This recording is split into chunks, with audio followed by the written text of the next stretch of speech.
Hello guys! Hello Leo! Welcome dito sa aking channel, Kapalaran 888. Welcome. Alamin natin kung anong messages, vibration, gabay energy para sa lahat. Ito ay general reading. Pwede kang makaresonate, gamitin mo yung intuition sa panonood. So, tingnan natin Leo, kung ano yung message na para sa'yo. Okay, fluorite. First card mo dito Leo is fluorite. Babae ka man or lalaki, sinasabi sa'yo dito na natural beauty and authenticity, be yourself. As God made you naturally attractive and lovable inside and out. So, sinasabi dito na maging totoo tayo sa sarili natin. Kailangan nating tanggapin kung ano yung meron tayo, kung ano yung wala tayo.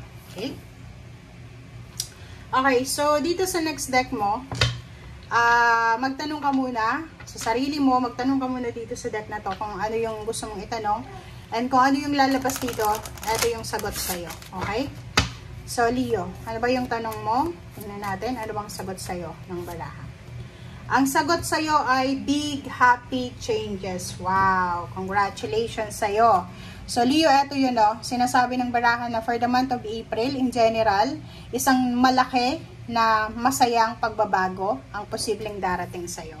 It's either family, financial, or overall. Okay.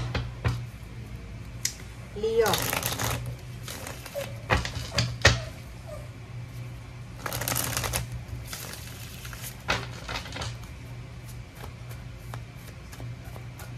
Okay.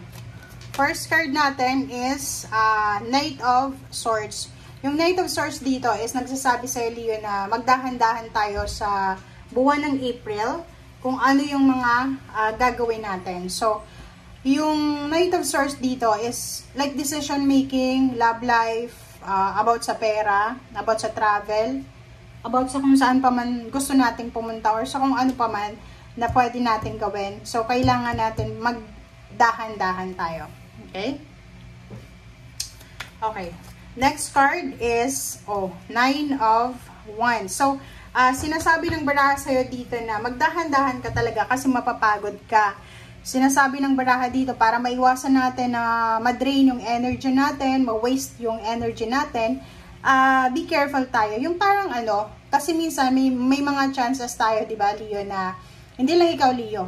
Pwedeng Gemini or lahat ng fire sign. Yung mabilis maglakad, mabilis magdesisyon, mabilis mag-say yes, mabilis mag-say no. So, dito sinasabi na para maiwasan yung sobrang pagod, minimize natin yung decision making na mabilis. Okay? Relax lang. Okay? Okay, Four of Wands. Ang ganda na itong Four of Wands na to, guys. Kasi yung Four of Wands dito is all about stability, balance, security, tranquility. So, may mga wedding anniversaries. Meron ditong happy family celebration. Merong pamilya na posibleng magsasama-sama.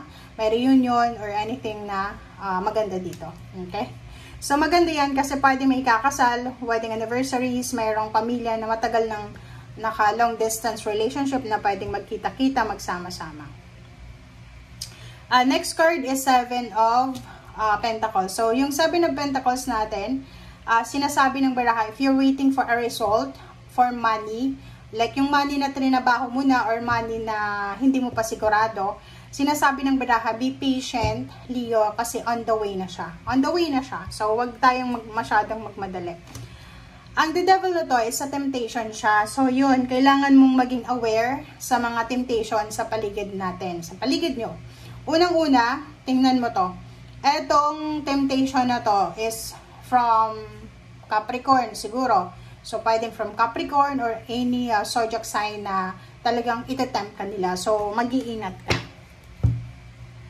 Next card is the Hermit. So, yun. It's same with the Knight of Swords. Pag-isipan, this month of April, since may Holy Week naman, if you're Catholic, so spend time para mag-fasting, spend time para makapag-relax with your family, makapag-pray, makapag-reflect, makapag-bisita iglesia, parang gano'n. So, gawin mo yung mga bagay-bagay na hindi mo magawa nung time na busy ka. Okay, Leo? So, the Sun, wow. So, the Sun is same with Four of Wands. So, full of success, full of happiness, full of joy, full of celebration, full of surprises. full of abundance, prosperity, and security. Okay, excitement. So, nakikita ko sa'yo dito, Leo, na it's your energy. Sobrang exciting ang buwan ng Abril para sa'yo. So, maraming rason para maging masaya, para maging excited, para maging confident, para maging passionate. So, nakikita ko sa'yo dito yung sobrang kilig, sobrang pagmamahal, sobrang kaginhawahan. Okay? Nine of Swords. So, nakikita ko sa'yo dito, if you're having insomnia, or parang mayroon kayong mga pinagdadaanan na sleepless nights, siguro dahil sa tumatanda na, nagkakaedad na, or pwedeng sa weather, mainit, malamig, or yung iba naman is may mga sipon or anything. Dito sinasabi ng barahan na yun, ang kailangan mo talaga is magpahinga. Kailangan mo talaga guys na magpahinga. Okay? Nakikita ko rin sir dito, isa sa dahilan kung bakit ka pagod na pagod kasi ang dami mong obligations, ang dami mong mga responsibilidad. Pwedeng breadwinner ka, or pwedeng sa company or sa work mo, ikaw yung inaasahan, ikaw yung lahat, ikaw yung anong tawag dyan? So, ikaw yung gawa ng mga lahat ng mga dokumento, parang ganon. So, eto naman, it's Empress card, sinasabi ng barahan na yon. Para to sa mga Leo ha, hindi lang ikaw Leo ang wina-warningan ng ganitong baraha. Lahat ng zodiac signs, sinasabi na mag-iingat kayo, physical health, kailangan yung bigyan ng pansin, lalo yung mga may mga edad na Leo.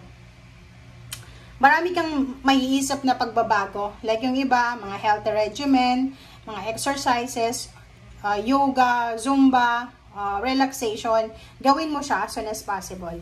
Okay? Yung iba naman sa inyo, makakaisip kayo ng mga paraan, additional ways or mga way out para sa mga financial problems na yan. May mga solusyon ka na makikita, malalaman, itatry, lalo na sa usaping pera. Sa usaping pera, magdahan-dahan tayo sa pagmamanage ng pera. Iwasan yung sobrang gastos, iwasan yung sobrang pagbili, pag-hoard ng mga bagay, material na bagay na hindi naman natin kailangan. Okay? So, Nine of Pentacles, ang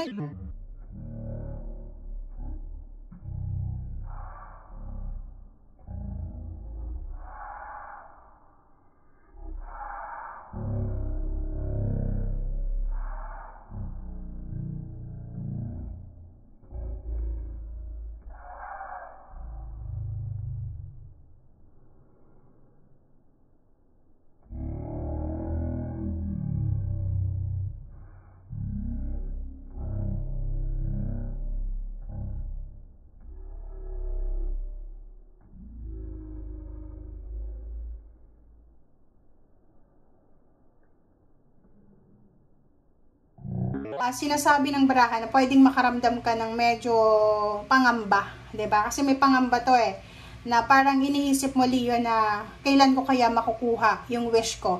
Kailan kaya ako makakapagpatayo ng bahay? Kailan kaya ako makakabili ng sasakyan?